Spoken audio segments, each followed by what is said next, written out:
Од јуни годинава треба да почне продажба на државното земјоделско земјиште. Министерството за земјоделство го подготвува новиот закон со кој се отвора можност да стартува овој процес, од кој државата планира да инкасира околу 300 милиони евра. Владата претходно најави законски измени, но поради комплексноста на процесот и процедурите одлучиле да пристапат кон целосно ново законско решение. За неколку дена предлог законскиот текст ќе биде прикачен на единствениот национален електронски регистар, каде засега стои само дека со законот ќе се подобри постапката за продажба на државното земјиште.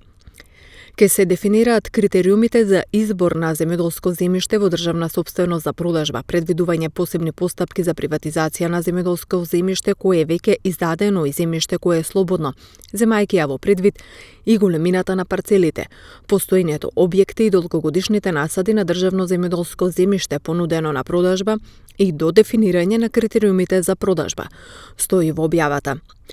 Премиерот Зоран Заев во неколку наврати претходно рече дека државата располага со земјоделско земјиште кое вреди до 2,5 милиарди евра. Сепак немало да се продава сето, туку само 10 до 15% од расположливата земја. Тоа значи дека би се отуѓило земјиште кое би вредело до 200 до 300 милиони евра. Приходите ги чекаме, не знам, од продажбата на земјоделското земјиште. Секако со некој ја надеж од 20 до 30% продажба на државното земјиште. Не наеднаш, заради тоа што ниту има капацитетност, ниту очекуваме тоа наеднаш да се случи. Анализата покажува дека земјоделското земјиште по пазарни цени, што во државна сопственост вреди повеќе од 2 милиарди евра. Ние очекуваме 200 до 300 милиони евра 2021, 2022 и 2023. Некако да се разигра оваа работа.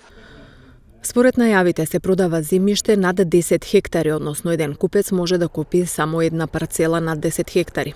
Право да купат ќе имаат само домашни физички и правни лица, ама во фирмите може да има и странски капитал.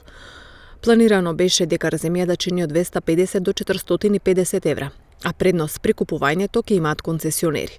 Земјиштето што ќе се купи, ќе не може да се пренамени во градежно земјиште.